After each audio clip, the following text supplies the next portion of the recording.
नमस्कार विद्यार्थी मित्रांनो, आज आपण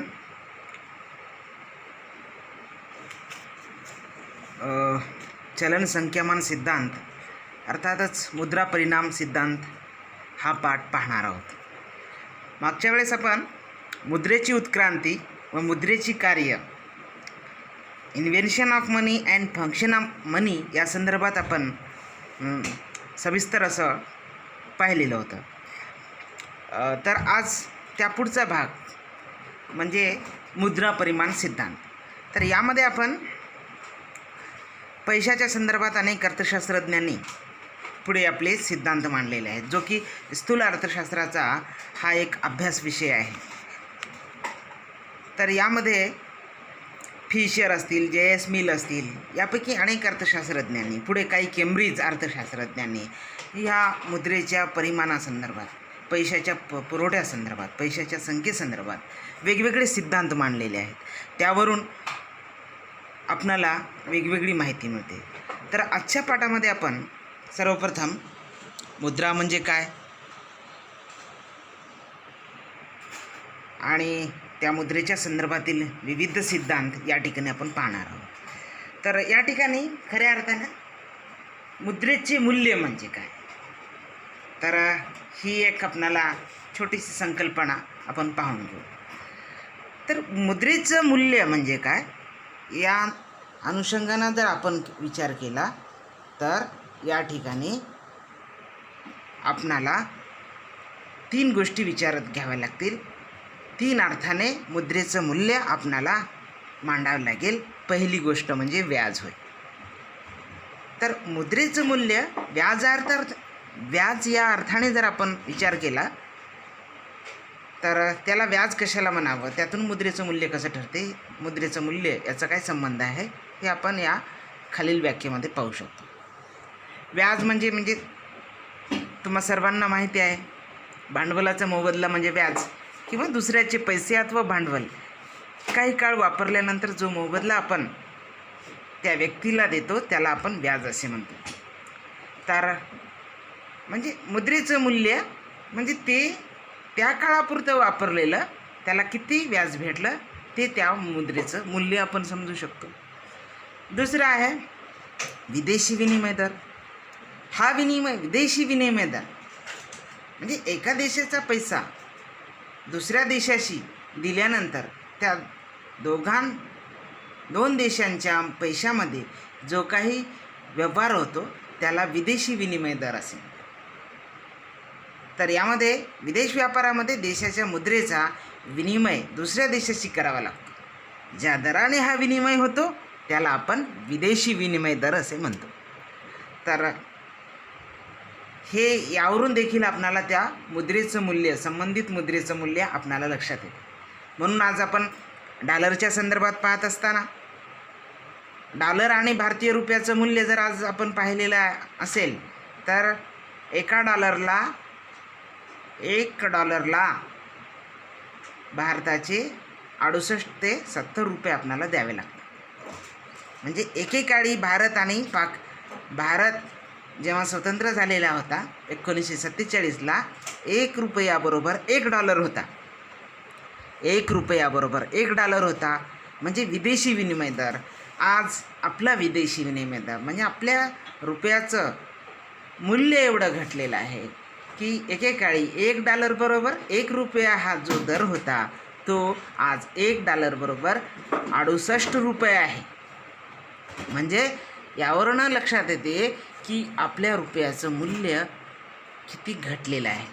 तर यावरूनही म्हणजे विदेशी विनिमय दरावरून देखील आपणाला मुद्रेचं मूल्य लक्षात येते. तिसरं आहे मुद्रेची क्रयशक्ती, ज्यालाच आपण खरेदी शक्ती असे म्हणतो. म्हणजे एखाद्या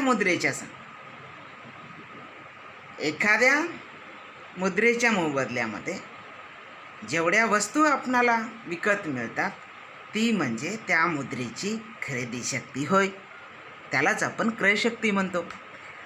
तर मुद्रेची क्रयशक्ती पहा, भारताच्या रुपयाचं जर तुम्ही काही टूर कंपन्यांचं काही पॅकेजेस जाहिराती पाहत असाल तर तिथं मोठे आकर्षक जाहिराती केल्या जातात। जर तुम्ही US ला जात असाल तर तुम्हाला 10 लाख रुपये लागतील किंवा 15 लाख रुपये लागतील। तेच तुम्ही इंडोनेशिया इकडे जात असाल तर तुम्ही 1 लाखामध्ये तुमचं सगळं होईल, उलट तुम्हाला खरेदी वगैरे विमान सगळं फ्री। तर हे का, तर या देशांच्या संदर्भात आपलं विदेशी विनिमय दर हे जास्त आहे, आपल्या चलनाचं मूल्य जास्त आहे, त्याच्यामुळे तेथे खर्च आपणाला रुपयामध्ये कमी द्यावा लागतो। तर याउलट अमेरिकन मुद्रांच्या संदर्भामध्ये आपल्या मुद्रेची खरेदी शक्ती कमी आहे, म्हणजे त्यासाठी आपणाला जास्त पैसे मोजावे लागतील।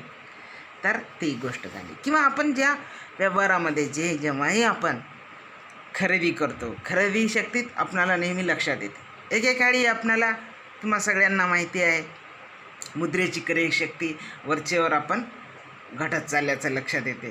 तुमचे आजोबा पणजोबा किंवा घरामध्ये तुम्ही देखील अनुभवत असाल की जेव्हा आपण काही काळापूर्वीचे जास्त म्हणजे 1 रुपयाला जवळपास तेव्हा 5 पैशालाही किंमत होतं, 5 पैशाचे 5 गोळ्या छोटे मिळायचे।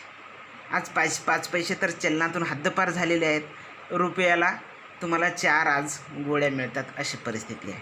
म्हणजे ती आज त्या रुपयाची खरेदी शक्ती आहे। एकेकाळी त्याच रुपयामध्ये म्हणजे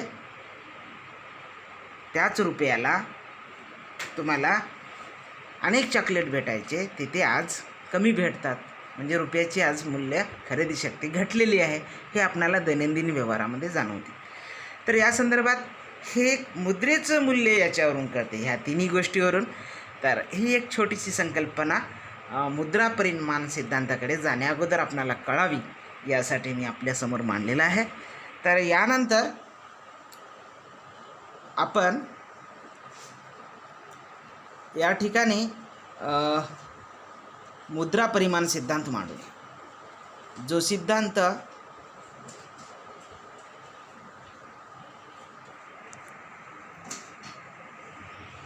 फिशर यांनी मांडलेला आहे।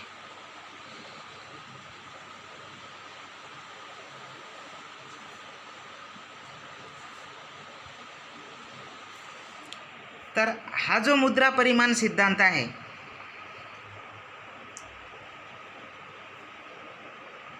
तर ह्या मुद्रेच्या संदर्भामध्ये मी असं सांगितलं होतं की या संदर्भामध्ये अनेक अर्थशास्त्रज्ञांनी पुढे आपले सिद्धांत मांडलेले आहेत। सिद्धांत या संदर्भात मांडलेले आहेत की पैशाचा म्हणजे पुरवठा जर अर्थव्यवस्थेत जास्त झाला, लोकांकडे जर जास्त पैसा आला, अर्थव्यवस्थेत देशामध्ये जर जास्त पैसा आला, तर त्याचा किंमत पातळीवर काय परिणाम होते याचा अभ्यास करण्यासाठी अनेक अर्थशास्त्रज्ञ वेगवेगळे सिद्धांत मांडू लागले। म्हणजे जवळपास हा प्रयत्न 16व्या शतकापासून सुरू झालेला होता। 16व्या शतकामध्ये देखील अनेक अर्थशास्त्रज्ञांनी पैशाचा पुरवठा आणि वस्तूच्या किमती यामध्ये काही संबंध असतो का याविषयी जाणून घेऊ लागले, अभ्यास करू लागले, परंतु याबाबतीत ते ठोसपणे काही सांगू शकले नाही। म्हणजे ठोसपणे काही सिद्धांत, काही विचार स्पष्ट करण्यामध्ये, मांडण्यामध्ये ते अपयशी ठरल्याचं दिसतं नव्हे।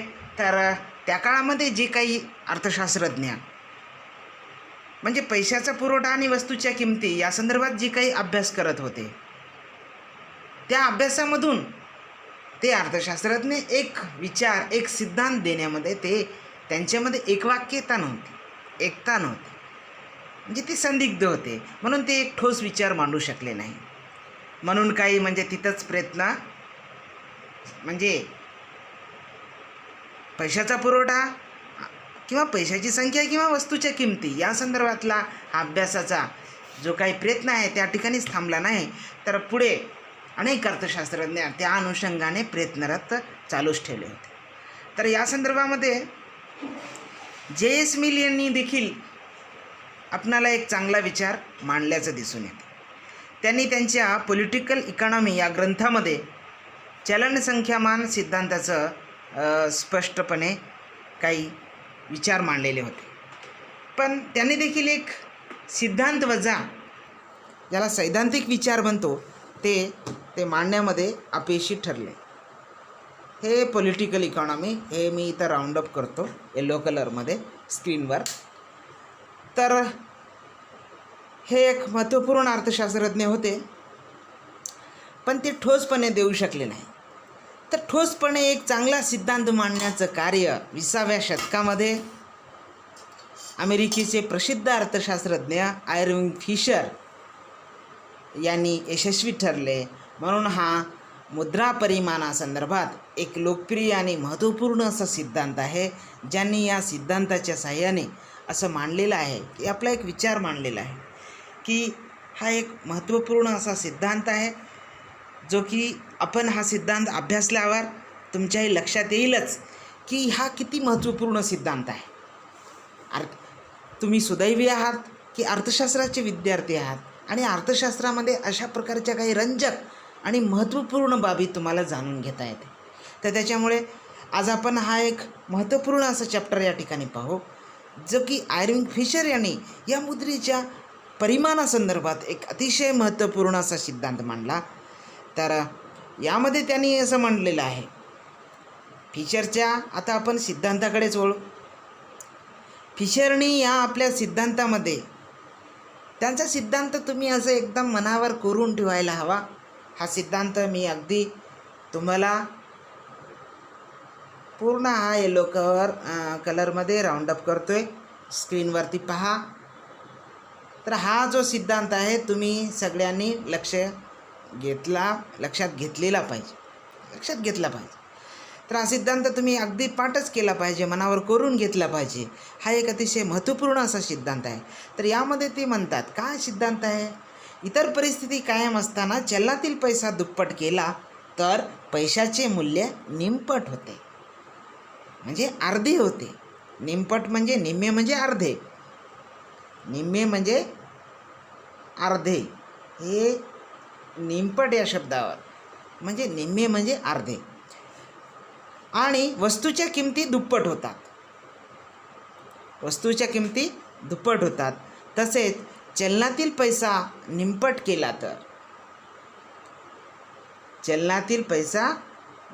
केला तर पैशाचे मूल्य दुप्पट होते आणि वस्तूच्या किमती निमपट होतात. असा हा एक महत्त्वपूर्ण सिद्धांत आहे. या सिद्धांताला समजून घेण्याचा प्रयत्न करा. सिद्धांतातील विचार हे नवीन विचार असतात, त्याच्यामुळे आपण याला सर्वप्रथमच ऐकत असतो. हा तास धरणे चुकीचं आहे की हा सिद्धांत एक वेळेस ऐकल्यानंतर पाहिल्यानंतर मला समजला पाहिजे. कोणतीही गोष्ट अनेक प्रयत्नांनी माणसाला ती जमत असते, त्याच्यामुळे याच्यामध्ये अवघड असं काही नाही. सिद्धांत हा खूप महत्त्वपूर्ण आणि चांगला आहे. तर यामध्ये हा सिद्धांतामध्ये एकच गोष्ट त्यांनी सांगितलेली आहे, इतर परिस्थिती कायम असताना अर्थव्यवस्थेतील पैसा किंवा चलनातील पैसा, जे की चलनामध्ये आता आपल्याकडे जे काही पैसा आहे तो जर दुप्पट केला तर पैशाचे मूल्य निमपट होते.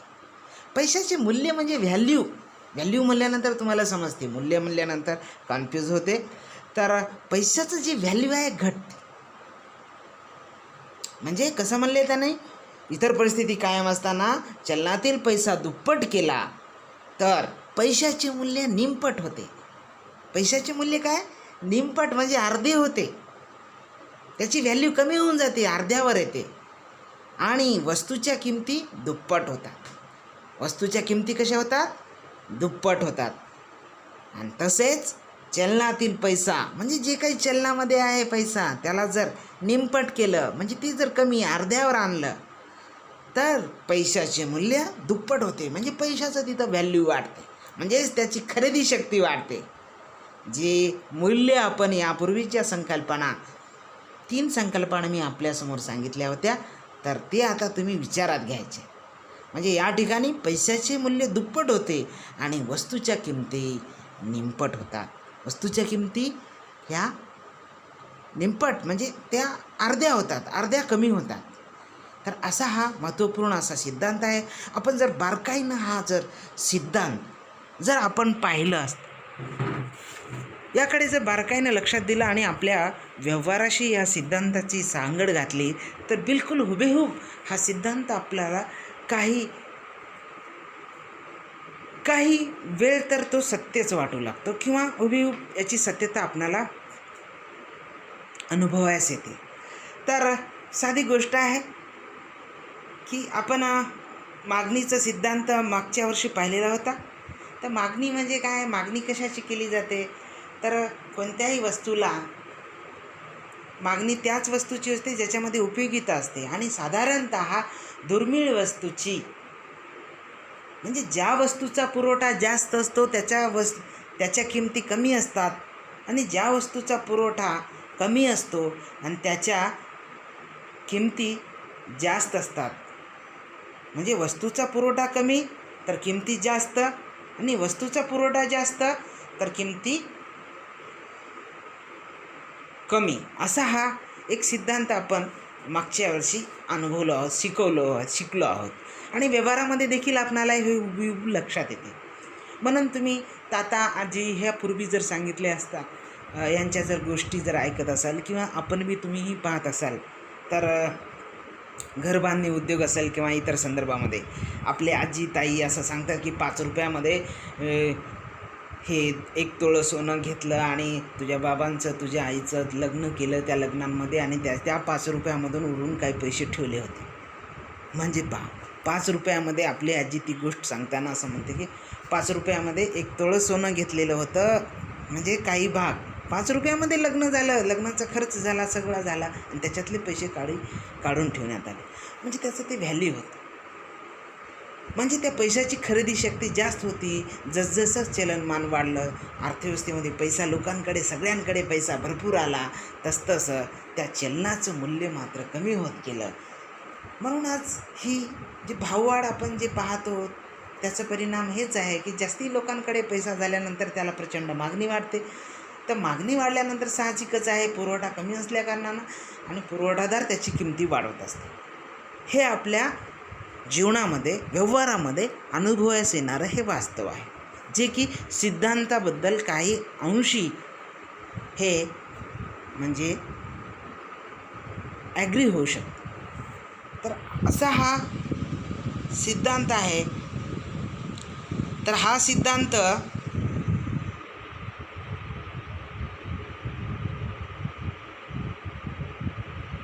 तर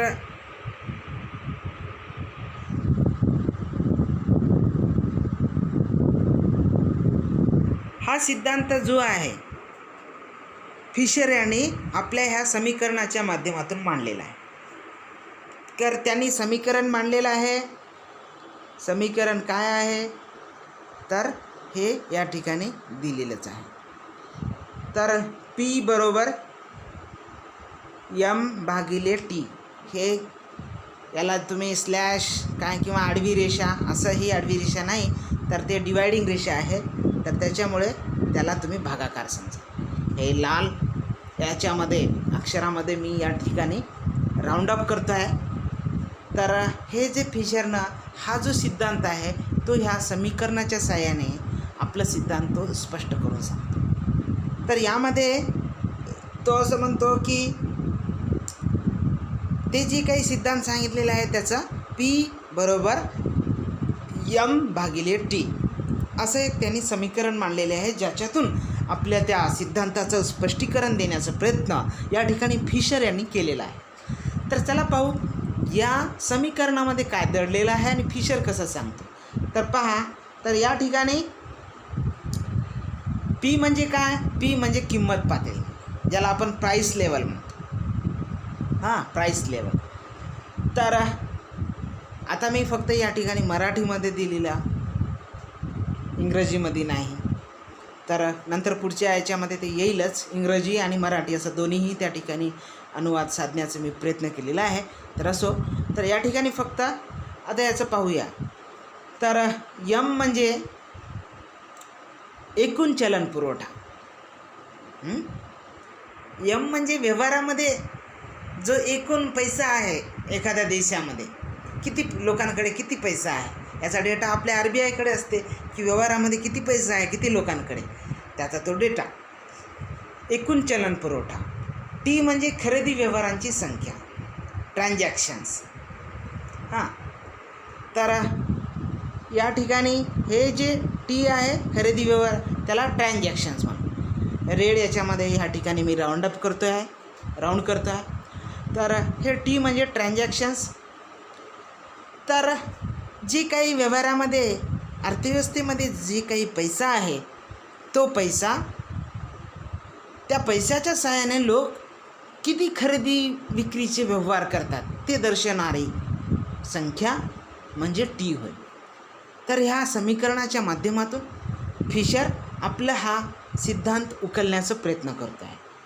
तर यामुळे आता हा सिद्धांत आपण उदाहरणाच्या म्हणजे जो काही समीकरण त्यांनी दिलेलं आहे, तुम्हाला जर बेसिक ज्याला म्हणतो की साधारण गणिती बीजगणिताचं ज्ञान असेल तर हे समीकरण खूप सोपं आहे. घाबरून जाण्याचं कारण नाही की याच्यामध्ये खूप काही मोठी म्हणजे सर आमचं अर्थशास्त्र आहे, हे गणित कुठं आलं, तर असा हा विचार करून चालणार नाही. तर गणित अगदी जुजबी आणि अगदी सामान्य क्रिया यामध्ये आहेत. तर ते पाहूया. तर ते त्यांनी जे काही समीकरण दिलेलं होतं, तर त्या समीकरणामध्ये आपण काही उदाहरणं ठेवू. सपोज आपण या ठिकाणी पी म्हणजे किंमत पातळी, एम म्हणजे एकूण चलन पुरवठा आणि टी म्हणजे खरेदी विक्री व्यवहारांची संख्या. आपण पी बरोबर एम भागिले, याला असं म्हणू, पी भागिले सॉरी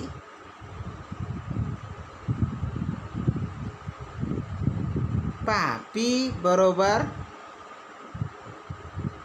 एम भागिले टी असा हा सिद्धांत आहे.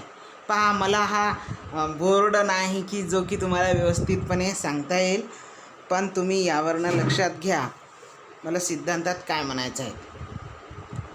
तर असा हा सिद्धांत आहे. पी म्हणजे किंमत पातळी, प्राईस लेवल, आणि एम म्हणजे एकूण चलन पुरवठा आणि टी म्हणजे खरेदी विक्री व्यवहारांची संख्या. तर याच्यानंतर आपण हे समीकरण, या समीकरणामध्ये आपण काही आकडेवारी ठेवू जेणेकरून आपणाला हा सिद्धांत स्पष्ट करता येईल. तर या ठिकाणी फिशरच्या समीकरणामध्ये मी असं म्हणलेलं आहे, किंमत पातळी पी आपणाला काढायची आहे. हां, पी काढायचं आहे. यम या ठिकाणी आपण असं समजलेलं आहे की यम म्हणजे एकूण चलन पुरवठा जो आहे तो किती आहे, तो 1000 आहे. असो, तो 1000 चलन पुरवठा आहे. 1000 हा चलन पुरवठा आहे. आणि दुसरी गोष्ट ज्याला आपण डिवाइडमध्ये जे टी आहे, ट्रान्झॅक्शन, ज्याला खरेदी विक्री व्यवहारांची संख्या म्हणतो, ती 100 आहे. म्हणजे आपण असं समजू की चलनामध्ये लोकांकडे 1000 रुपये आहेत, अर्थव्यवस्थेमध्ये 1000 रुपये आहेत. आणि त्या 1000 रुपयाच्या सहाय्यानं लोक म्हणजे किती व्यवहार केले खरेदी विक्रीचे, तर 100, म्हणजे 100 वस्तू त्यांनी खरेदी केली असं आपण समजू. तर याला आपण जर भागाकार केलं तर हे आपणाला पुढील प्रमाणे भेटते, 100 10 1000.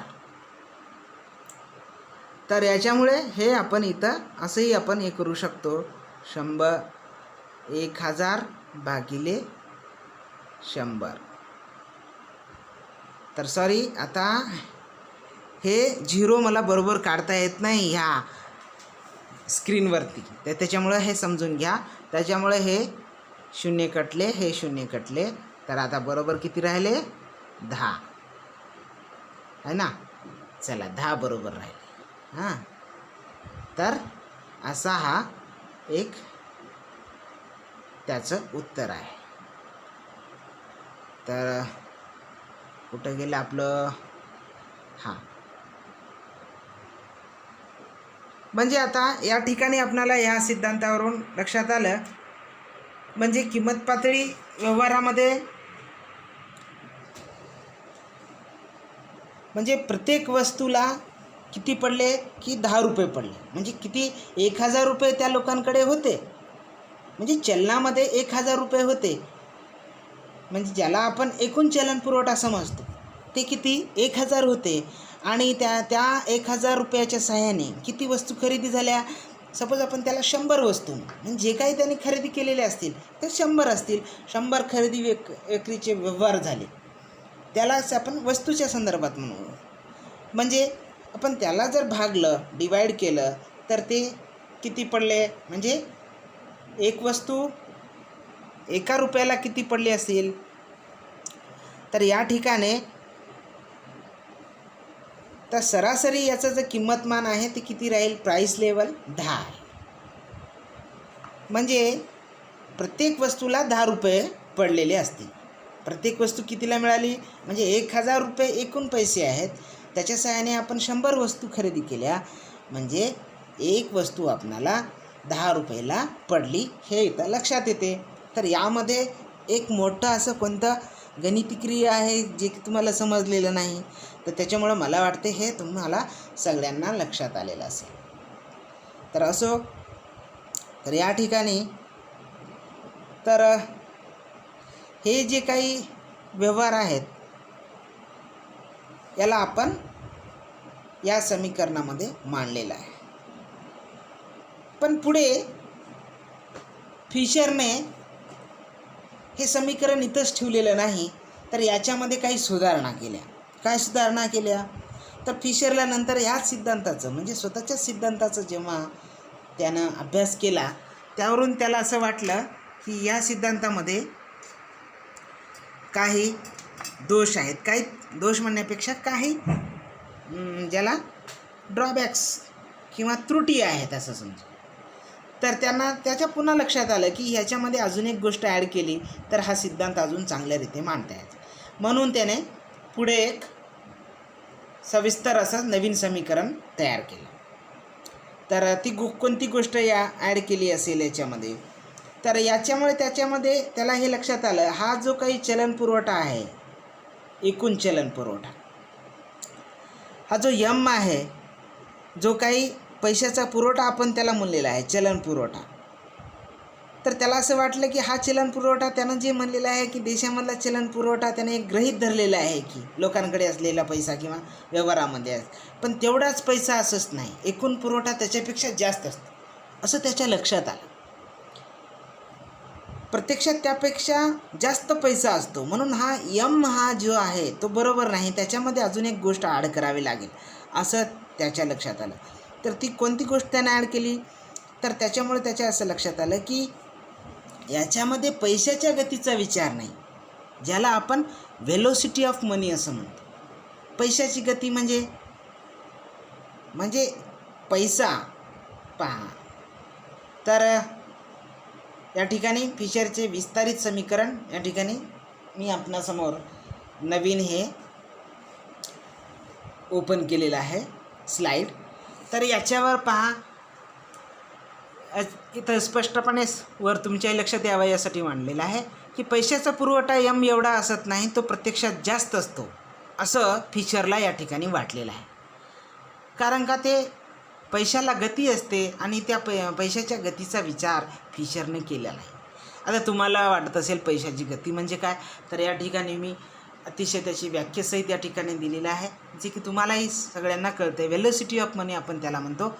तर समाजामध्ये म्हणजे व्यक्तीकडे जो एक पैसा असतो हा पैसा व्यक्तींकडे ज्याला दिला त्याच्यापाशीच तो पैसा थांबत नसतो. तर हा पैसा एखाद्या व्यक्तीला दिलेला पैसा तो अनेक लोकांच्या हातामध्ये निघतो. म्हणजे समाजात पैसा एकाच्या हातून दुसऱ्याच्या हातात दुसऱ्याच्या हातून तिसऱ्याच्या हातात अशा प्रकारे फिरत असते. या पैशाच्या या फिरण्याला आपण त्या पैशाची गती असे म्हणतो. That's we called velocity of money. तर याला आपण पैशाची गती असे म्हणतो. म्हणजे पहा सपोज एखाद्या व्यक्तीला मी 100 रुपये दिलेले आहेत. त्या व्यक्तीने ते 100 रुपये घेतले आणि त्याचे काही व्यवहार केलाच असेल. ते 100 रुपये दिलेले मी ज्या व्यक्तीला दिलो त्यानं दुसऱ्याकडे जाऊन त्या वस्तू काही घेतल्या असतील. मग त्यानं त्याच्याकडून ते पैसे घेऊन ती व्यक्ती दुसऱ्याकडे गेला, त्यानं काही वस्तू खरेदी केल्या त्या 100 रुपयाच्या. मग त्यानं चौथ्याकडे गेला, तिसऱ्याकडे गेला, चौथ्याकडे गेला, पाचव्याकडे गेला, असा तो 100 रुपये 5 लोकांच्या हातात गेला आणि 5 लोकांनी त्याचा व्यवहार केला. रुपये होते 100च, पण आता व्यवहार प्रत्येकाने 100 रुपयाचा केला. म्हणजे एकूण व्यवहार किती रुपयाचा झाला? 500 रुपयाचा हा झाला. यालाच हे जे 500 रुपये आहे त्याला आपण म्हणतो पैशाची गती. यालाच आपण पैशाची गती असे म्हणतो. तर फिशरने हाच जो नवीन विचार त्याला कळलेला आहे, तर त्याने या ठिकाणी मांडलेला आहे. तर नवीन समीकरण फिशरने अशा पद्धतीने तयार केलेलं आहे.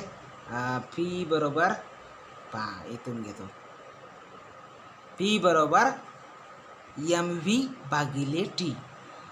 म्हणजे याला स्लॅश हॅश किंवा आडवी रेषा तिरपी रेषा असं म्हणायचं नाही, तर हे that is dividing the 2 part MV and T. Okay, म्हणजे इथं मी असंही लिहू शकतो तुम्हाला, पण हे बरोबर इथं येत नाही, हा एक प्रॉब्लेम आहे. MV भागिले टी. चला आता आला इथं बरोबर. तर MV भागिले टी या ठिकाणी इथं आलेलं आहे. तर MU म्हणजे काय? तर पैशाचा पुरवठा, जो मगाशी आपण पाहिलेला होता तो M आहे. V म्हणजे काय? व्हेलोसिटी ऑफ मनी, जे की फिशरला वाटले की हा विचार आपण केला नाही, त्याच्यामुळं हा विचार मांडला. म्हणून फिशरचं नवीन समीकरण बनलं P = MV divided by T, असं हे नवीन समीकरण बनलं. तर म्हणजे या समीकरणाच्या सहाय्याने फिशरने मग आता तेच आपण जे काही गणिती आकडे आहेत तर ते केल्या, मग त्याच्यानंतर त्यांनी हा सिद्धांत मांडलेला. तर ह्या MV आणि PT मध्ये जे काही मी म्हणलेलं होतं की जे 100 रुपयाची नोट एका दिवसातून 5 लोकांच्या हातात गेली आणि 5 लोकांनी 100 रुपयाची खरेदी केली, त्या वेगवेगळे लोक.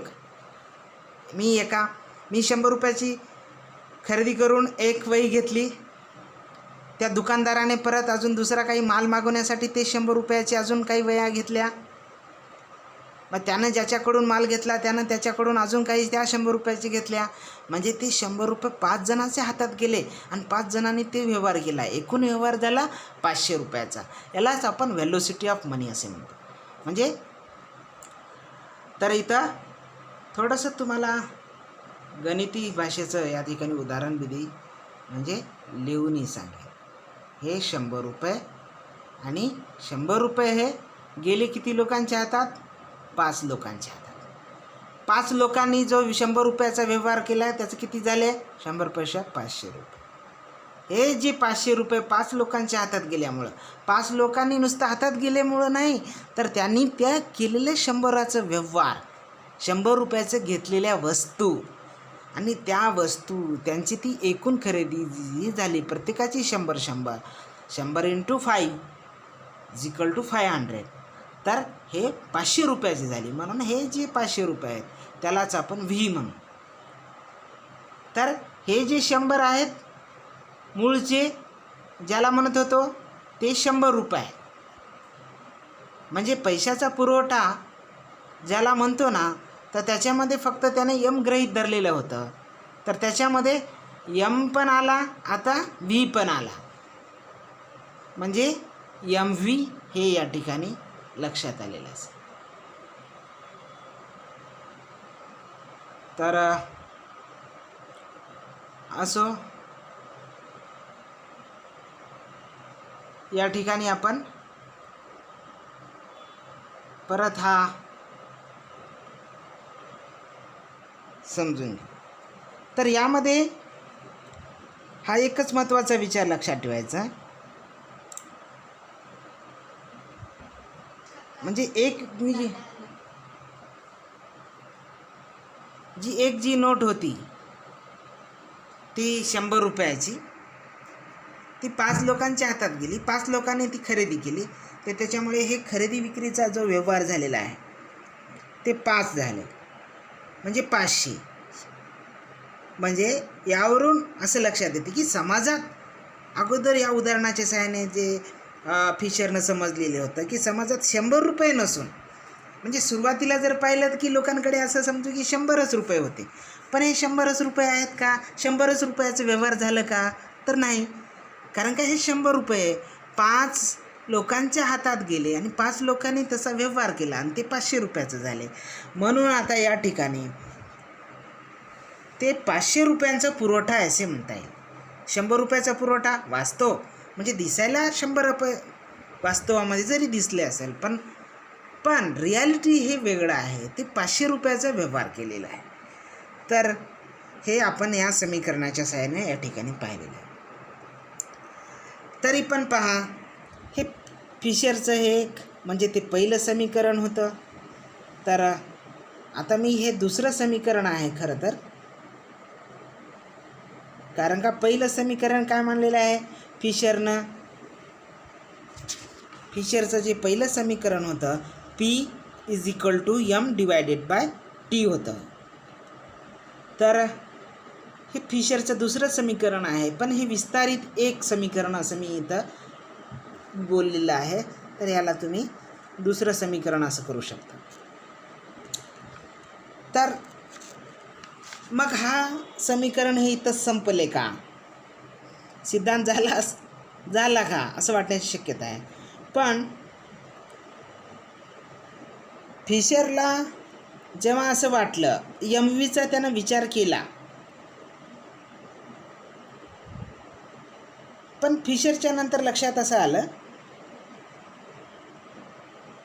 की MV, आता फिशरनं म्हणले की या सिद्धांतामध्ये पैशाचा पुरवठा काय झाला, मग MV झालेला आहे. म्हणजे मूळ पैसा आणि त्या पैशाची गती हे झालेलं आहे. तर म्हणजे आता हाच पुरवठा आहे असं त्याला वाटलं. पण पुढे त्याच्या लक्षात आला की म्हणजे हाच पैशाचा पुरवठा नव्हे, तर याच्यापेक्षा अजून पैशाचा पुरवठा जास्त असतो असं त्याला या सिद्धांतानंतर म्हणजे हे समीकरण मांडल्याच्या नंतर लक्षात आलं. मग त्यानं यानंतर नवीन समीकरण मांडलं. पण याच्यामध्ये तो समाधानी नव्हता. त्याला काय वाटलं की यामध्ये MV जी आद्याक्षरं या ठिकाणी दर्शवलेली आहेत MV, तर या MVने दर्शवलेला पैसा हा पैशाचा खरा पुरवठा नव्हे, म्हणजे याच्यापेक्षा अजून जास्त पुरवठा आहे. सुरुवातीला तो म्हणाला की लोकांकडे एवढाच पैसा लोकांकडे जेवढा आहे. नंतर त्याच्या लक्षात आलं की त्याच्यामध्ये व्हेलोसिटी ॲड करायला पाहिजे होती, पैशाची गती. नंतर तोही केला. मग यानंतरही तो समाधानी नाही. मग यानंतरही त्याच्या लक्षात असं आलं की याच्यामध्ये अजून एक गोष्ट ॲड करावी लागेल. तर म्हणजे हा जो काही MV आहे याला फिशरनं गृहीत धरलेलं होतं की ते सरकारचा पैसा, म्हणजे सरकारी बँक किंवा जे मध्यवर्ती बँक आहे तिचाच पैसा असं त्यानं गृहीत धरलेलं आहे. फिशरनं जेव्हा हा सिद्धांत स्पष्ट करतो त्यावेळेस त्याने असं गृहीत धरलेलं होतं हा पैसा म्हणजे एवढा जो काही लोकांकडे पैसा आहे तोच पैसा त्याने ते गृहीत धरलेला होता, म्हणजे जो काही सरकारकडून तयार झालेला आहे की लोकांच्या हातात आलेला आहे. पण यामध्ये फिशरला अशी गोष्ट लक्षात आली की व्यापारी बँकेच्या पतपैशाचं त्यानं याच्यामध्ये विचार केलेला नव्हता.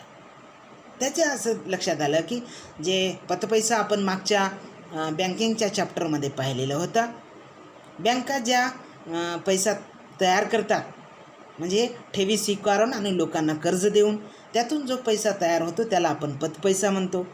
तर ह्या पतपैशाचा विचार, ह्या खाजगी बँकांच्या पतपैशाचा किंवा व्यापारी बँकांच्या पतपैशाचा विचार फिशरने या सिद्धांतात केलेलं नव्हतं. म्हणून पैशाचा एकूण पुरवठा या समीकरणामध्ये दिसून आलेला नाही असं फिशरला वाटलं. म्हणून फिशरनं नवीन सिद्धांत या ठिकाणी तयार केलेला आहे. तर नवीन हा सिद्धांत या ठिकाणी मी याला फिशरचे विस्तारित समीकरण 2 असं संबोधलेलं आहे. दिसते ना सगळ्यांना? हे पहा, मी राऊंडअप केलेलं आहे स्क्रीनवरती. हे फिशरचे विस्तारित समीकरण 2 याला मी म्हटलेलं आहे. खरं तर हे तिसरं समीकरण आहे, आता खाली मी दिलेलंही आहे. विस्तारित म्हणजे त्याच्यामध्ये थोडंसं ॲड करत गेला अजून. त्याला जसंही लक्षात आलं, खरं तर कोणतीही व्यक्ती फिशरच्या या सिद्धांताप्रमाणे अशा पद्धतीने आपण केला पाहिजे. आपल्या चुका आपण जर केल्या व्यवस्थित तर ते आपणाला अंतर्मनातून त्याच्या दुरुस्तीही आपणाला सुचतात. तर फिशरनं या पद्धतीनं केलेलं आहे. आणि तर याच्यामध्ये मी म्हणल्याप्रमाणे तर एक जो काही विचार आहे तो विचारही या ठिकाणी मी तुमच्याही लक्षात यावं यासाठी मी ते लिखित स्वरूपामध्ये या ठिकाणी दिलेलं आहे. तर यामध्ये पहा, या तक्त्यामध्ये जे मी थोडंसं मांडलेलं आहे म्हणजे जे काही विवेचन आहे ते म्हणजे मागं जे सांगितलेलं आहे इथं लिहून दिलेलं आहे, हे तुम्हालाही वाचून ते कळेल. तर फिशरच्या या विस्तारित समीकरणामध्ये MV हा काही समाजातील पैशाचा खरा पुरवठा नव्हे हे त्याच्या लक्षात आलेलं आहे. कारण ह्या MVमुळे जो पैसा दर्शवला जातो तो पैसा मध्यवर्ती बँकेचा किंवा सरकारचा असतो. यात व्यापारी बँकेच्या पैशाचा समावेश नाही. म्हणून फिशरने नवीन समीकरण खालीलप्रमाणे तयार केले. तर ते समीकरण हे पुढील प्रमाणे आहे. याला आता मी हे समीकरण लाल याच्यामध्ये दर्शवू शकतो. हे पहा. तर या ठिकाणी P = MV + M1V1. त्याला आता 1 म्हणलेलं आहे, तुम्ही काहीतरी मी ॲड केलेलं आहे कारण का ते MV 2 आद्याक्षरं सारखेच आहेत पण हे वेगवेगळ्या बँकेशी संदर्भात आलेले आहेत. म्हणून त्याला मी वरती एक, तुम्ही त्याला M1 किंवा V1 असं म्हणू शकता, M1V1 असं म्हणू शकता, /T म्हणजे त्याच्यामध्ये ते ॲड केलेलं आहे. म्हणून आता एकूण पैसा जो आहे तो फक्त MVच आहे का? नाही. तर त्याच्यामध्ये M1V1 ज्याला आपण व्यापारी बँकेचा पतपैसा, व्यापारी बँकेचा एकूण पैसा आणि त्याच्या पैशाची गती, तर हे 2 मुद्दे आलेले आहेत. तर या ठिकाणी याचं सविस्तर असं म्हणजे स्पष्टीकरण या ठिकाणी मी खाली दिलेलंच आहे. जे की P म्हणजे काय सांगता येईल, P म्हणजे प्राईस लेवल, किंमत पातळी. इथं इंग्लिश आणि मराठी दोन्हीमध्ये सांगितलेलं आहे. P मीन्स प्राईस लेवल, ज्यालाच आपण किंमत पातळी म्हणतो. हे मागच्या याच्यामध्ये झालेलंच आहे. हा जो M आहे, M जे आद्याक्षर आहे तो आहे पैसा, याला आपण पैसा म्हणतो. चलनातील अर्थव्यवस्थेतील असलेला पैसा तो झाला हा पैसा. तर हे आहे V म्हणजे व्हेलोसिटी ऑफ मनी, ज्याला आपण पैशाची गती असे म्हणतो. म्हणजे पैशाची गती आता तुम्हाला कळलेलं असेल. म्हणजे एखाद्या व्यक्तीच्या हातून तो पैसा किती व्यक्तीच्या हातामध्ये गेला, फिरत राहिला, त्या पैशाच्या फिरण्याला आपण त्या पैशाची गती असे म्हणतो. हे कळलं असेल. तर हा जो M1 आता इथं एक बारीक याच्यामध्ये त्याच्यावर एक केलेला आहे, ज्याला मी M1 असे म्हणतो. तर त्याला हा जो M1 आहे म्हणजे पहिलं जो M धरलेला आहे तो सरकारचा पैसा किंवा लोकांकडे असलेला पैसा असं पकडू. पण हे बँक मनी आहे, ज्याला आपण आता व्यापारी बँकेकडून निर्माण केलेला पैसा असं म्हणू. म्हणजे त्याला लोकांकडचा पैसा किंवा हा बँकेकडचा पैसा असंही म्हणू शकतो. तर हे बँक मनी म्हणजे व्यापारी बँक निर्मित पैसा.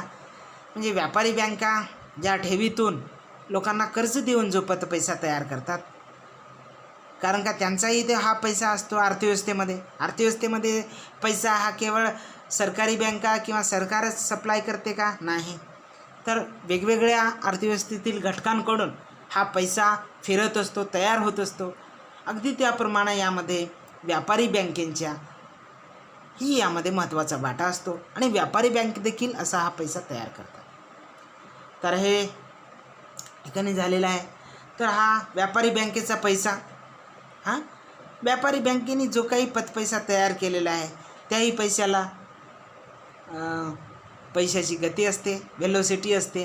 आणि व्यापारी बँकेचा पैसा किती लोकांकडे गेला, किती लोकांचा त्याचा खरेदी व्यवहार केला, त्याला म्हणजे व्हेलोसिटी ऑफ बँक मनी असे म्हणू.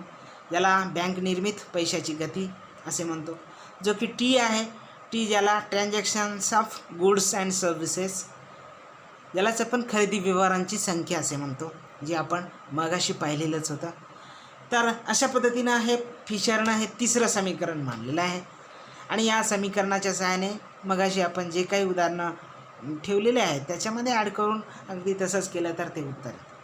तर याच्यामध्ये गणिती क्रिया काही नाही, फक्त समजण्यासाठी म्हणून हे समीकरण लक्षात ठेवलं पाहिजे आणि त्याचा सिद्धांत लक्षात ठेवला पाहिजे. आणि याच्यावर जुजबी गणिती आकडेवारी केली तर आपल्याला त्याचं उत्तरही मिळू शकतं. हा सिद्धांत आहे, याच्यामधला विचार करेक्टच असा नाही. तर हा एक तिसरं विस्तारित समीकरण फिशरनं या ठिकाणी मांडलेलं आहे.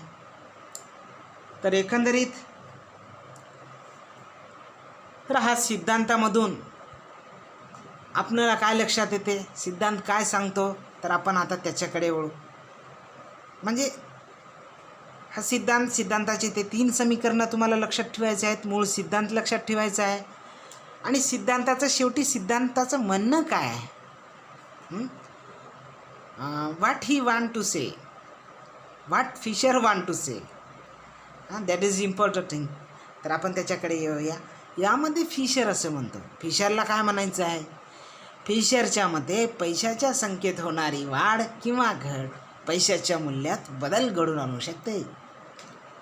म्हणजे फिशरला असं म्हणायचं आहे, पैशाच्या संख्येमध्ये, पैशाच्या मात्रेमध्ये आपण जर कमी जास्त जर त्याच्यामध्ये काही केलं तर त्याचं मूल्यात बदल घडून आणू शकतो. व्हॅल्यू, ज्याला व्हॅल्यू म्हणतो ना, व्हॅल्यू ऑफ मनी, जे 3 संकल्पनाच्या सहाय्याने आपण थोडंसं समजून घेतलेलं आहे त्याला व्हॅल्यू. आज आपण म्हणतो ना, अरे आज काही पैशाला व्हॅल्यू राहिलं नाही म्हणतो, सहज हा शब्द येतो. का व्हॅल्यू राहिलं नाही पैशाला, अरे काय राहिलं नाही म्हणतो, कारण का अगोदर आहे ना, म्हणजे 1 रुपयाची ही जी काही पेन होती, 1 रुपयाला पेन होती, तर आज 5 रुपयाला द्यावं लागते. आज 100 रुपयाचा चाय मिळतो, पैशाला काय व्हॅल्यू राहिले.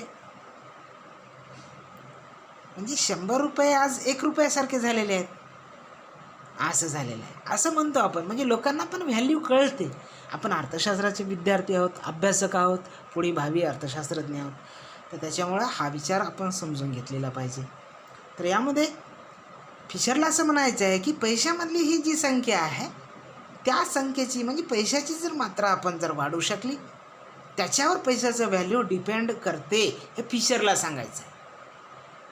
फिशरला हेच सांगायचं आहे की पैशातली जी मात्रा किंवा त्याची जी संख्या आहे ती जर वाढवली तर ते पैशाच्या व्हॅल्यूवर परिणाम करते, त्याचा परिणाम पैशाच्या व्हॅल्यूवर होतो, असं त्याला म्हणायचं आहे. म्हणजे याच्यामध्ये तेच विचार आहे, पैशाचे मूल्य हे पैशाच्या संख्येवर अवलंबून असते. आता हे ठिकाणी मी या ठिकाणी राऊंड अप करतो, स्क्रीनवरती पहा. पैशाचे मूल्य हे पैशाच्या संख्येवर अवलंबून असते. म्हणजे पैशाची संख्या जास्त, पैशाचा पुरवठा जास्त, पैशाचा व्हॅल्यू कमी, असं त्याला म्हणायचं. आणि दुसरी गोष्ट तो स्पष्टपणे फिशर या सिद्धांतामधून हे सांगतो की हे जे पैशाचे मूल्य आहे, ज्याला व्हॅल्यू ऑफ मनी म्हणतो, ते व्हॅल्यू ऑफ मनी फक्त पैशाच्या संख्येवरच अवलंबून असते. इतर कोणत्याही गोष्टी त्याला अफेक्ट करू शकत नाही, त्याच्यावर परिणाम करू शकत नाही, असं या ठिकाणी फिशरला म्हणायचं आहे. तर हा या सिद्धांताचा सारांश आहे. म्हणजे फिशरला 2 शब्दात जर सांगायचं असेल, in the two the point आपल्याला जर सांगायचं असेल, तर फिशरचा हा जो सिद्धांत सांगतो की पैशाची संख्या ही पैशाचं मूल्य ठरवण्यामध्ये महत्त्वाचा सहभाग निभावतो, महत्त्वाचा रोल निभावतो, हा त्या सिद्धांताचा सारांश आहे. तर या सिद्धांताची काही ग्रहिते आहेत जे की मी अगोदर सांगायला पाहिजे, पण हे स्लाईड या ठिकाणी मी शेवटी ठेवलेलं आहे. तर असं तुम्हा सगळ्यांना माहीत आहे की अर्थशास्त्राचे सिद्धांत हे सायन्सचे सिद्धांत नसतात.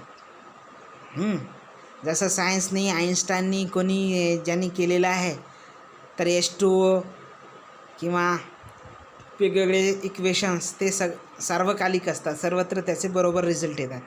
पण अर्थशास्त्रज्ञ आमचे सिद्धांत मांडत असताना काही एक संभाव्य परिस्थिती लक्षात घेऊन तो सिद्धांत मांडत असतात आणि तत्पूर्वी त्यांनी काही कंडिशनमध्ये हा सिद्धांत मांडतात आणि ते कंडिशन्स ज्याला म्हणतो त्यालाच आपण गृहीते म्हणतो, ॲझर्प्शन्स. तर फिशरच्या ह्या सिद्धांताची गृहीते ही खालीलप्रमाणे आहेत. फिशरने या ठिकाणी पहा काय गोष्टी गृहीत धरलेल्या आहेत. फिशरच्या मते V आणि V1 याला पैशाची चलनगती म्हणतो, ते स्थिर राहते असं फिशर सांगतो. म्हणजे फिशरला असं म्हणायचं आहे, पैशाच्या संख्येत कितीही वाढ किंवा घट झाली तरी V आणि V1 याच्यामध्ये वाढही होत नाही किंवा घटही होत नाही. हे असं फिशरला या ठिकाणी सांगायचं. म्हणजे फिशर असं गृहीत धरतो. ठीक आहे. म्हणजे आता एकीकडे फिशर असं म्हणतो की पैशाचं संख्या जर वाढली तर त्याचा त्या मूल्यावर परिणाम होतो, व्हॅल्यूवर परिणाम होतो, हा सिद्धांत सांगतो. दुसरीकडे या सिद्धांतामध्ये फिशर असं म्हणतो पैशाची गती हे स्थिर असते. म्हणजे हे गृहीत धरतो. म्हणजे पैशाच्या संख्येत वाढ किंवा घट झाली तरी V1 आणि V1 याच्यामध्ये वाढ किंवा घट होत नाही, ते स्थिर राहते, कायम राहते असं फिशरला म्हणायचं. म्हणजेच पैशाच्या संख्येत काहीच बदल होत नाही. बदल झाला तरी पैशाच्या गतीमध्ये, ज्याला आपण वेलोसिटी ऑफ मनी म्हणतो, V अँड V1, तर त्याच्यामध्ये कसल्याच प्रकारचा बदल होत नाही असं एक गृहीत फिशर या ठिकाणी सांगतो. तर दुसरं गृहीत आहे खरेदी विक्री व्यवहारांची संख्या. दुसरं गृहीत मी आता हे पिवळ्या याच्यामध्ये ह्या स्लाईडवर मी थोडासा हायलाईट करतो, पहा. तर ह्या दुसऱ्या गृहीतामध्ये फिशर असं म्हणतो की खरेदी विक्री व्यवहारांची संख्या T, ज्याला transactions of goods and services म्हणतो, ही देशातील नैसर्गिक साधनसंपत्ती व एकूण उत्पादन, तांत्रिक प्रगती इत्यादी घटकावर अवलंबून असते. त्यामुळे पैशाच्या संख्येत बदल केला तरी खरेदी व्यवहारांची संख्या यात कोणताच बदल होत नाही. त्यामुळे खरेदी व्यवहारांची संख्या T ही पैशात बदल झाला असताना देखील स्थिर राहते. म्हणजे T ही स्थिरच राहते असं याला म्हणायचं आहे. म्हणजे फिशर या ठिकाणी असं म्हणतो कोणत्याही देशातील जी प्रगती आहे ती नैसर्गिक साधनसंपत्ती, उत्पादन, तांत्रिक प्रगती इत्यादी घटकावर अवलंबून असते. म्हणजे ह्या जर घटकामध्ये नैसर्गिक साधनसंपत्ती जास्त असेल, उत्पादन मोठ्या प्रमाणावर होत असेल, ते देश तांत्रिकदृष्ट्या प्रगतिशील असतील तर त्याच्यामध्ये त्यांचं उत्पन्न आणि प्रचंड प्रमाणात वाढते, तर ते खरेदी विक्री व्यवहारांची संख्या देखील वाढण्याची शक्यता असते. पण त्यामुळे पैशाच्या संख्येत बदल केला तरी खरेदी व्यवहारांची संख्या या Tमध्ये कोणताच बदल होत नाही असं एक गृहीत फिशर या ठिकाणी गृहीत धरतो. तर पहा, हे फिशरचे विचार आहेत आणि गृहीते देखील फिशरचेच आहेत. तर त्याच्यामुळे आपणाला त्याच्यामध्ये काही वाटत असेल, विरोधाभास दिसत असलं तरी आपण त्याला हे करू शकत नाही. पण ज्या काही जो गृहीते आहेत, सिद्धांत आहेत, त्याचा समाचार पुढे दुसऱ्या अर्थशास्त्रज्ञांनी घेतलेला आहे. तर असो हे एक गृहीत आहे. तर तिसरं गृहीत आहे मध्ये वाढ केली असता M1 ही त्याच प्रमाणात वाढ होते. म्हणजे फिशरनं तिसरं गृहीत असं धरतो की मध्ये जी काही वाढ केली, ज्याला पैशाचा पुरवठा म्हणतो ना आपण, तर जो सरकारचा जो पैसा, ज्याला मध्यवर्ती बँकेचा, लोकांकडचा जो चलनामध्ये असलेला पैसा म्हणतो, ज्याला मूळ जो म्हणलेला आहे, तर त्याच्यामध्ये जर आपण वाढ केला तर अगदी त्याच प्रमाणामध्ये M1 जो बँक मनी आपण म्हणलेला आहे, व्यापारी बँक निर्मित पैसा किंवा त्यांच्याकडे असलेला पैसा, तर या पैशामध्ये देखील त्याच प्रमाणात वाढ होते असं एक गृहीत फिशर या ठिकाणी गृहीत धरतो. म्हणजे त्याला असं म्हणायचं आहे की जर दुप्पट केला, म्हणजे डबल केला तर M1 म्हणजे व्यापारी बँकेकडील पैसा देखील दुप्पट होते, असं त्याला या ठिकाणी म्हणायचं. म्हणजेच त्याला हे सांगायचं आहे की M1 हा Mवर अवलंबून असतो. M1 म्हणजे ज्याला आपण बँक मनी असं म्हटलेलं आहे. हा जो बँक मनी आहे तो या म्हणजे सरकारच्या पैशावर किंवा मध्यवर्ती बँकेच्या पैशावर, म्हणजे M1 हा स्वतंत्रपणे याच्यामध्ये काही बदल होत नाही. M1 is depend upon M, म्हणजे M1 हा Mवर अवलंबून आहे. म्हणजे स्वतंत्रपणे M1 इज नॉट इंडिपेंडंट. तर या ठिकाणी त्यांना असं म्हणायचं की तो स्वतंत्र नाही आणि Mवर अवलंबून असतो. तर हे एक गृहीत यांनी गृहीत धरलेलं आहे. तर ही जी काही गृहीत आहेत, तर या गृहीतासह सिद्धांतावर अनेक लोकांनी टीका केलेली आहे. तर तुम्हाला माहिती आहे की प्रत्येक अर्थशास्त्रज्ञ जे काही सिद्धांत मांडतात त्याच्यानंतर येणारे अनेक अर्थशास्त्रज्ञ त्या सिद्धांताचं गहन चिंतन मनन केल्यानंतर त्या सिद्धांतामधील त्रुटी चुका लक्षात आणून देतात. त्यालाच आपण टीका असे म्हणतो, क्रिटिसिझम्स असे म्हणतो. आणि ह्या क्रिटिसिझम्स रचनात्मक असतात, त्याच्यातून नवीन विचार जन्मास येतो.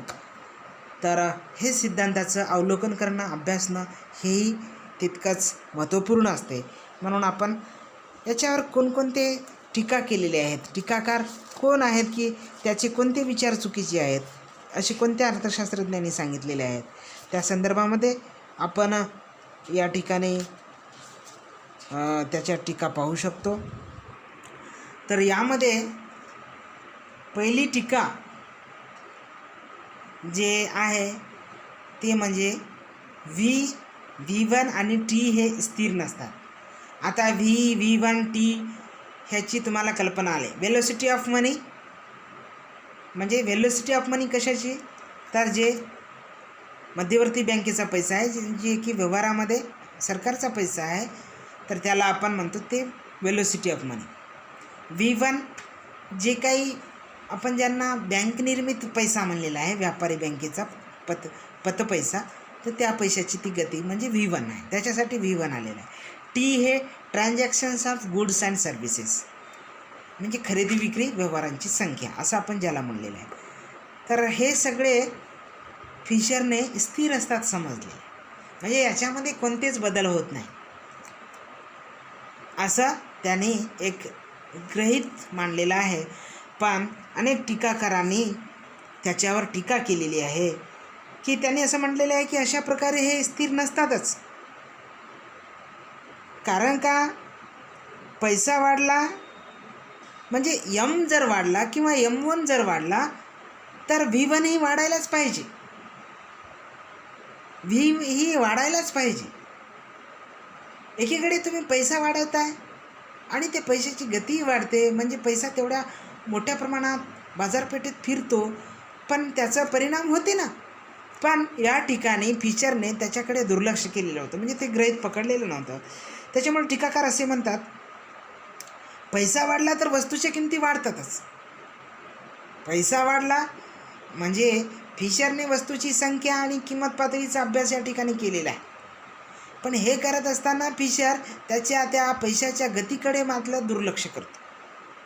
तर अशा प्रकारचा जो हा विरोधाभास आहे ते टीकाकारांना पटलेलं नाही. तर त्यामध्ये स्थिर राहत नसतात हे अनेक टीकाकारांनी सांगितलेलं आहे. तर याच्या उदाहरणासाठी म्हणून अनेक अर्थशास्त्रज्ञ खास करून 1920मधलं उदाहरण देतात की हा सिद्धांत 20व्या शतकामध्ये मांडलेला होता. तर त्याच्यामुळे तो त्या काळातील अनेक अर्थशास्त्रज्ञ 1920चं एक उदाहरण देऊन सांगतात की 1920मध्ये जर्मनीमध्ये प्रचंड भाववाढ झाली होती आणि याचे कारण जर्मनीत पैसा म्हणजे वाढला होता, म्हणजे M ज्याला म्हणलेला आहे, म्हणजे सरकारचा पैसा किंवा लोकांकडील पैसा ज्याला म्हणतो, M वाढला होता हे नव्हतं. म्हणजे मूळ ज्याला यम म्हणतो पैशाचा पुरवठा, तो म्हणजे लोकांकडे पैसा जास्त झाला म्हणून भाववाढ झालं नव्हतं. तर कशामुळं होता? तर ह्या पैशाची गती प्रचंड प्रमाणात वाढली. लोकांमध्ये velocity of money, due to the increasing of the velocity of money, that's why inflation has occur in the Germany. म्हणजे जर्मनीमध्ये या पैशाच्या गतीमध्ये प्रचंड वाढ झाल्यामुळे भाववाढ झाली, असं हे अर्थशास्त्रज्ञ निदर्शनास आणून देतात. एवढी म्हणजे लोकांच्या हातात पैसा फिरत राहिला की त्या जर्मन चलनावरती म्हणजे जर्मनीच्या पैशावर लोकांचा विश्वास उडून गेला होता. त्याच्यामुळे लोक काय करत होते? पैसा हातात आला की ते त्वरित खर्च करून टाकत होते, लवकरात लवकर खर्च करून टाकत होते आणि खर्च करून वस्तूंची खरेदी घेत असत. मग त्या काळामध्ये म्हणजे ज्याच्या हातात पैसा आला त्यानं ते पैसे लगेच दुसऱ्याकडून वस्तू खरेदी करे. म्हणजे अशा पद्धतीने त्या पैशाला प्रचंड अशी गती होती. त्याच्यामुळे असं मानलं जातं की त्या काळी जर्मनीमध्ये वस्तूच्या किमती ह्या तासातासाने वाढत असेल. म्हणजे आता पहा, आपले पेट्रोलचे भाव हे म्हणजे हे तरते विनिमय दर म्हणजे ज्याला म्हणतो फ्लोटिंग रेट्स आहे त्याचे. म्हणजे हे बाजारपेठेवर याची मागणी असते. सपोज जर तिकडून जर पुरवठा झाला, कमी झाला तर ती ये होते. म्हणजे असं कोणत्याही गोष्टीचं हे असते बाजारपेठेवर. तर त्याच्यामुळे एखादी गोष्ट, एक जर पेन मी आत्ता 5 रुपयाला घेतली तर अजून तासानंतर जर एका दुकानदाराकडे गेलं तर तो म्हणेल ती पेन आता 10 रुपयाला झालेली आहे. तर अशा पद्धतीने ह्या पैशाच्या गतीमुळे, वेलोसिटी ऑफ मनीमुळे जर्मनीमध्ये प्रचंड प्रमाणात भाववाढ झाली होती. पण त्याच्यामुळे टीकाकार असे म्हणतात की पैसा आला की लोक जवळ बाळगण्यापेक्षा लोकांनी तो अशा प्रकारे जर्मनीमध्ये खर्च करण्याचा सपाटा लावलेला होता. त्यामुळे पैशाची गती वाढली आणि ह्या पैशाच्या वाढलेल्या गतीमुळे समाजात एकूण पैसा वाढला आणि त्याची प्रचंड भाववाढ झाली. त्याच्यामुळे फिशरने जे काही या ठिकाणी प्रतिपादन केलेलं आहे, आता सध्या मी V आणि V1 संदर्भातच बोलतो, तर हे स्थिर असते. हे जे काही म्हणलेलं आहे हे चुकीचं आहे, हे स्थिर नसतात असा टीकाकार म्हणलेला आहे. आणि हे खरेदी विक्रीची संख्या जी काही सांगितलेलं आहे की त्यांनी T हे स्थिर असते, साहजिकच आहे. हे जर बदलत असतील, लोकांचे खरेदी विक्रीचे व्यवहार ही बदलत असतात, म्हणजे त्यांच्यामध्ये देखील वाढ होते, ते स्थिर असू शकत नाही. तर हे टीकाकार साधारण या ठिकाणी स्पष्ट करून देऊ इच्छितात की V आणि V1 किंवा T हे स्थिर कधीच नसतात, हे टीकाकारांना सांगायचं. यामध्ये दुसरी टीका अशी आहे,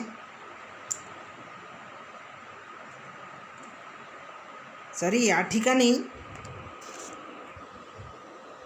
मी यममध्ये म्हणायचं आहे, मी मध्ये वाढ केली असंच या ठिकाणी हे केलेलं आहे, पण तुम्ही या ठिकाणी यम असं समजा. यममध्ये वाढ केली असता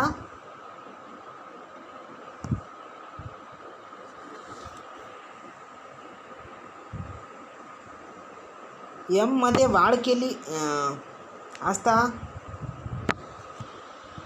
या Pमध्ये वाढ होते, म्हणजे ज्याला प्राईस. यममध्ये वाढ केली असता Pमध्ये वाढ होते, हे असत्य ठरले आहे, अशी एक टीकाकारांनी केलेली आहे. तर फिशरने आपल्या ह्या सिद्धांतामधून असं सांगितलेलं आहे की यम जो की चलनातील एकूण पैसा आहे त्याच्यामध्ये जर वाढ झालं तर किंमत पातळीमध्ये वाढ होते. ह्या फिशरच्या सिद्धांताचा सारांश आहे, हे आपण पाहिलेलं आहे. म्हणजे फिशरचा सिद्धांत आहे. फिशरनं हा विचार मांडलेला आहे की पैशाची संख्या वाढली की त्याचा परिणाम पैशाचा मूल्यावर होते, म्हणजे ते कमी किंवा जास्त होण्यावर होते, असं फिशरनं म्हटलेलं आहे. म्हणून या ठिकाणी म्हटलेलं आहे यममध्ये वाढ झाली की Pमध्ये वाढ होते. असं फिशरनं जे काही विधान केलेलं आहे ते असत्य आहे, असत्य ठरले आहे, अशी एक टीकाकार करताना दिसून येतात. तर यासाठी वेगवेगळे अर्थशास्त्रज्ञ वेगवेगळे ऐतिहासिक दाखले देऊन फिशरचे हे विचार हे जे काही गृहीत आहे हे कसं चुकीचं आहे हे स्पष्ट करून सांगतात. तर त्या उदाहरणामध्ये एक उदाहरण पहा. असं एक उदाहरण दिले जाते की 1929मध्ये जगामध्ये एक सगळ्यात मोठी मंदी आलेली होती. आता तुम्ही ज्या जगामध्ये आहोत आता येणाऱ्या काळामध्ये की जगातली सगळ्यात मोठी मंदी मला वाटते की यावर्षीची 2019मध्ये जी काही 19-20मध्ये आलेली आहे ती येणाऱ्या काळामध्ये सगळ्यात मोठी मंदी म्हणून नोंद होणार आहे. तर असो, तर आतापर्यंत इतिहासामध्ये सगळ्यात मोठी मंदी ज्याला डिप्रेशन म्हणतो, रिसेशन म्हणतो, तर ते हे जे ग्रेट डिप्रेशन आहे 1929मध्ये झालेलं आहे. म्हणजे आजच्या काळामध्ये जे काही सगळ्या देशामध्ये उत्पादन ठप्प पडलेलं आहे, लोकांचं चलनवलन थांबलेलं आहे, तर अशा प्रकारची भयानक मंदी या जगाच्या इतिहासामध्ये 1929 साली आलेली होती. आणि या मंदीची सुरुवात अमेरिकेतून झाली होती.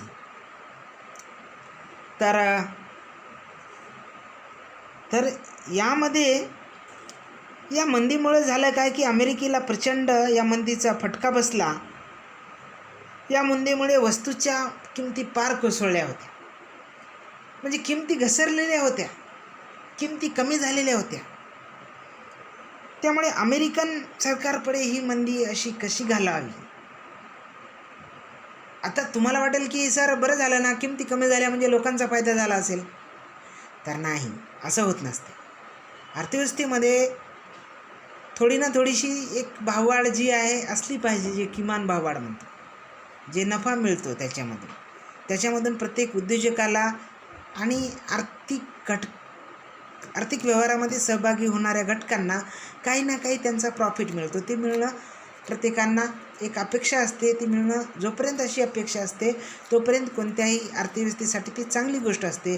जोपर्यंत असं अर्थव्यवस्थेतील ह्या घटकांना असं वाटते की आता काही खरं नाही, आता काही फायदा भेटत नाही, तर अशा वेळेस अर्थव्यवस्थेतील हे जे घटक आहेत ते नकारात्मक विचार करू लागतात.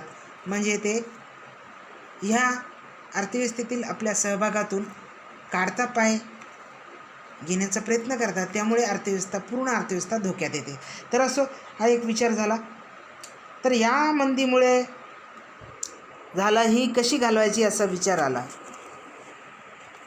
तर अमेरिकन सरकारला जेव्हा असं लक्षात आलं की यासाठी सरकारने प्रचंड प्रमाणात पैसा वाढलेला, की मंदी आल्याने काय होते की लोकांकडे पैसा नसतो, लोक बेरोजगारी होतात. लोक बेरोजगार असल्याकारणाने लोकांकडे पैसा नसल्याने लोक मागणी करत नाहीत, खरेदी करत नाहीत म्हणजे वस्तूंचे भाव हे कमी होतात, कमी होतात. पण लोकांकडे पैसाच नाही, त्याच्यामुळे लोक खरेदी करत नाहीत. आताही आपल्या अर्थव्यवस्थेमध्ये हेच झालेलं आहे की लोकांकडे पैसे नाहीत आणि लोक खरेदी करत नाहीत. लोक का खरेदी करत नाहीत यासाठी आपल्या सरकारने एक 20,000 कोटीचं पॅकेज जाहीर केलेलं आहे या मंदीमधून निघण्यासाठी. की 20,000 कोटीचं पॅकेज सरकारनं यासाठी जाहीर केलेलं आहे की लोकांच्या हातामध्ये पैसा मिळाला पाहिजे. हे जे लोक पैसा नाहीत म्हणून खरेदी नाही असं जे दुष्टचक्र चालू आहे त्याला भेदण्यासाठी सरकारने काय केलेलं आहे की अर्थव्यवस्थेमध्ये पैशाचा पुरवठा अशा पद्धतीने वाढवलेला आहे. म्हणजे लोकांना पैसे सरकार दिलेलं आहे की घे तुम्ही कर्ज घ्या, फुकटमध्ये घ्या, याला व्याज कमी आहे, तुम्ही खरेदी करा, जेणेकरून लोकांच्या हातात पैसे येतील आणि लोक आलेला पैसा घेऊन दुकानात जातील आणि वस्तू खरेदी करू लागतील. म्हणजे दुकानदार हे त्यांचे दुकान चालू होतील, मग ते नवीन ऑर्डर घेतील, म्हणजे कारखाने नवीन वस्तू निर्माण करतील आणि त्यासाठी नवीन श्रमिक लागतील, नवीन लोकांना काम भेटेल, लोकांना उत्पन्न भेटेल. अशा रीतीने अर्थव्यवस्थेमध्ये सगळीकडे म्हणजे तेजीचं वातावरण, एक समृद्धीचं वातावरण येईल, म्हणजे चांगलं होईल असं वाटत होतं. पण आपणाला जे विचार सांगायचा आहे तो विचार इकडंच मला वाटते बाजूला पडलेला आहे. यासाठी अमेरिकन सरकार देखील प्रचंड प्रमाणात पैसा वाढलेला आहे. आपणाला या ठिकाणी टिकेमध्ये बघायचं आहे, पण मी सध्याच्या या अनुषंगाने इकडे गेलेलं आहे, तर अमेरिकन सरकारने प्रचंड प्रमाणात पैसा वाढलेला आहे. ज्या प्रमाणात पैसा वाढेला तर त्या प्रमाणात आता सिद्धांत आपला काय म्हणतो फिशरचा, म्हणजे पैशाची संख्या वाढली तर पैशाची मूल्य घटते किंवा कमी होते असं म्हणलेलं आहे. म्हणजे पैशाच्या संख्येवर त्याचं मूल्य अवलंबून असते म्हणलेलं आहे. म्हणजे सिद्धांत असं सांगतो की पैशाचं मूल्य जर वाढलं, मूळ अर्थशास्त्राचा हा जो या ठिकाणी सिद्धांत मांडलेला आहे, इतर परिस्थिती कायम असताना चलनातील पैसा दुप्पट केला तर पैशाचे मूल्य निमपट होते असं जे म्हणलेलं आहे आणि वस्तूच्या किमती दुप्पट होतात. हा जो विचार आहे, म्हणजे आता या ठिकाणी अमेरिकन सरकारने देखील त्या मंदीतून काढण्यासाठी काय केलेलं आहे की प्रचंड प्रमाणामध्ये लोकांकडे त्यांनी पैसा वाढवून ठेवलेला आहे. अर्थव्यवस्थेमध्ये प्रचंड पैशामानात वाढला पैसा. सरकारने प्रचंड प्रमाणात पैसा वाढवल्यामुळे, पण ज्या प्रमाणात प्रचंड पैसा हा वाढलेला होता तर त्यावरून असं लक्षात आलं की किमती बिलकुल वाढलेल्या नाहीत. आता ह्या सिद्धांतानुसार काय व्हायला पाहिजे होतं, म्हणजे अमेरिकन सरकारने जर पैसा वाढवला, प्रचंड प्रमाणात पैशाची संख्या जर वाढवली तर त्याच्या किमती वाढायला पाहिजे होत्या. लोकांकडे प्रचंड पैसा गेला तर लोक मागणी करतील, सगळेच लोक मागणी करतील, त्याच्यामुळे ते भाववाढ व्हायला पाहिजे होते आणि पैशाचं मूल्य घटायला पाहिजे होतं.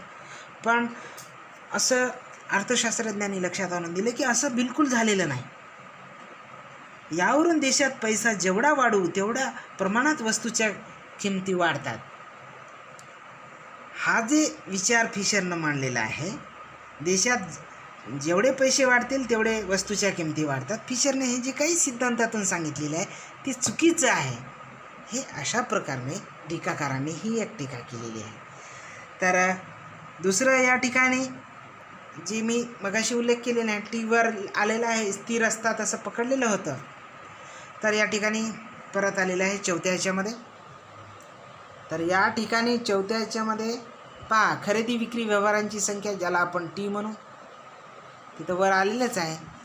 तर हे फिशरने स्थिर असते असं समजलेलं आहे, पण हे बिलकुल अजिबात स्थिर नसते. टी हे स्थिर नसते असं टीकाकारांनी टीका केलेलं आहे. तर स्थिर नसते म्हणजे काय असते, म्हणजे पैसा वाढला तर ती वाढत नाही किंवा कमी केला तर कमी होत नाही. म्हणजे अर्थव्यवस्थेत पैसा वाढला तरी ती वाढत नाही, अगर कमी केला तरी कमी होत नाही, ही संख्या स्थिर असते. म्हणजे हे जे काही खरेदी विक्रीचे व्यवहार हे स्थिर असतात असं जे काही फिशरला म्हणायचं आहे ते चुकीचं आहे. असं जे स्थिर आहे असं जे फिशर म्हणतो ते चुकीचं आहे असं टीकाकारांनी म्हटलेलं आहे. टीकाकारांना असं म्हणायचं आहे की समजा लोकांकडे असलेला पैसा दुप्पट केला तर लोकांच्या हातात जास्त पैसा खेळू लागतो. साहजिक आहे, विचार करा की लोकांच्या हातामध्ये जर पैसा जास्त आला तर लोक जास्त खरेदी करतात, त्याच्यामुळे लोकांची खरेदी शक्ती वाढते. म्हणजे लोकांच्या हातात पैसा आला तर म्हणजे त्यांची खरेदी शक्ती वाढली ना. म्हणजे खरेदी शक्ती ही स्थिर कसं राहिली, आता राहील का, तर राहणार नाही. तर म्हणजे लोकांची खरेदी शक्ती वाढली की लोक बाजारात विविध वस्तूंची मागणी करू लागतात, बाजारात वस्तूंना मागणी येते आणि दुकानदार मालाचा साठा वाढवत राहतील. मालाचा साठा वाढवण्यासाठी ते उत्पादकांकडे जास्त मागणी करतील.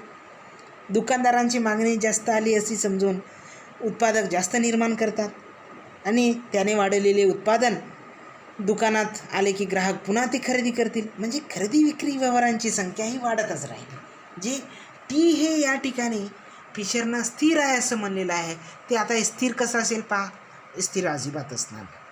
म्हणजे ज्याप्रमाणे वेलोसिटी परिणाम करेल, पैशाची संख्या ज्याप्रमाणे परिणाम करेल मुद्रेच्या मूल्यावर, अगदी त्याप्रमाणे खरेदी विक्री व्यवहारांची संख्या जे ह्या ठिकाणी फिशरने स्थिर असते असं संबोधलेलं आहे ते पटण्यासारखं नाही असं टीकाकारांना म्हणायचं आहे. तर पाचवी टीका त्यांनी या ठिकाणी अशी केलेली आहे, पैशाची संख्या व किंमत पातळी यावर अधिक भर. म्हणजे फिशरने या ठिकाणी पैशाची संख्या आणि किंमत पातळी यावर जास्तीत जास्त भर दिलेला आहे आणि दुसऱ्या कोणत्याही गोष्टीचा या ठिकाणी विचार केलेला नाही असं टीकाकार या ठिकाणी म्हणतात. आणि दुसरी टीकाकारांनी केलेला आहे की युद्धकाळामध्ये अशा प्रकारे हा सिद्धांत लागू होत नाही असं ह्या टीकाकारांचं म्हणणं आहे. तर युद्धकाळात का बरं लागू होत नाही? कारण का युद्धकाळामध्ये लागू होत नाही म्हणणारे असे अनेक टीकाकार आहेत, ज्यांनी असं म्हणलेलं आहे की युद्धकाळामध्ये कसं असते, युद्ध जेव्हा सुरू असते तेव्हा सरकारचं खर्च वाढतं, त्यामुळे सरकार चलनवाढ घडून आणते, मोठ्या प्रमाणात चलनवाढ होते. युद्धकाळ सुरू राहिल्यानंतर सरकारला वेगवेगळी खरेदी करावी लागते. युद्धसामुग्री किंवा आवश्यक वस्तू सरकार खरेदी करते. म्हणजे सरकार अशा प्रकारे खरेदी केल्या कारणाने, म्हणजे चलनाच्या सहाय्याने जी काही सरकार खरेदी करत असते, तर याच्यामुळे चलनवाढ प्रचंड घडून येते. पण युद्धकाळामध्ये सरकारने जेवढी चलनवाढ घडून आणलेली असते त्यापेक्षा देशात वस्तूंच्या किमती अधिक प्रमाणात वाढतात. त्यामुळे जेवढ्या प्रमाणात पैशाची वाढ केली, चलनवाढ केली जाते, तेवढ्या प्रमाणात वस्तूंच्या किमती वाढते. हे फिशरच्या सिद्धांतातील तत्त्व युद्ध चालू असलेल्या देशात लागू होत नाही. हे फिशर लागू होत नाही असं यांना म्हणायचं. म्हणजे लोकांकडे, म्हणजे फिशरला असं म्हणायचं आहे की लोकांचं म्हणजे लोकांच्या हातात पैसा, अर्थव्यवस्थेतील पैसा जर आपण वाढवलं तर त्याच्या मूल्यावर परिणाम होतो, किंमत पातळीवर परिणाम होतो असं फिशरला म्हणायचं आहे. पण युद्धकाळामध्ये पहा, लोकांकडे पैसा समानच आहे, सारखाच आहे, युद्ध सुरू झालेलं आहे. तर मगाशीच तुम्हाला आठवत असेल की पेपरमध्ये जे वाचत असाल तर काश्मीरमध्ये मागं सरकारने युद्ध तर झालेलंच नव्हतं, पण संचारबंदी लागू केली होती आणि संचारबंदीचा अनुभव लॉकडाऊनमध्ये आपण सगळेच घेतलेला. तर यामध्ये पहा, आता एकीकडे लॉकडाऊन आहे आणि लॉकडाऊन हे त्याचं उदाहरण असू दे. युद्धकाळ आणि लॉकडाऊन हा सारखंच समजूया, सारखंच नसेल तरी त्याची परिस्थिती एक सारखीच आहे, भीषणता लक्षात येईल. आता युद्धकाळामध्ये फिशरचा सिद्धांत असा सांगतो की लोकांकडे पैसा जास्त असेल, पैसा जास्त झाला की पैशाचं मूल्य हे कमी होते, किमती हे दुप्पट वाढतात असं फिशरला म्हणायचं. पहा, लोकांकडे लॉकडाऊन आहे, पैसे नाहीत म्हणून एकीकडे बोंब आहे, आणि दुसरीकडे आपण जसंही लॉकडाऊन सुरू झालं हे पाहिलं की आपण त्या वस्तूच्या किमती वाढलेल्या आहेत. म्हणजे हे फिशरच्या सिद्धांतात विरोधात आहे. म्हणून हा फिशरचा सिद्धांत युद्धकाळामध्ये किंवा अशा या संकटकालीन काळामध्ये लागू होत नाही असं टीकाकारांनी ही टीका केलेली आहे. अशा रीतीने या पाठामध्ये संपूर्ण सिद्धांतावरील टीका अतिशय विस्तृतपणे या ठिकाणी पाहिलेला आहे. मला वाटते आपण हा सिद्धांत अनेक वेळेस आपण याचं अवलोकन करावं, श्रवण करावं, जेणेकरून आपणाला सिद्धांत समजेल. ज्याही लोकांना हा सिद्धांत समजणार नाही, कृपया त्यांनी आपण ॲपच्या माध्यमातून आपले ते कॉमेंट्स बॉक्समध्ये आपले नोंदावेत. तर आपण सर्वांनी या ऑनलाईन क्लासमध्ये सहभागी झाल्याबद्दल धन्यवाद. थँक्यू.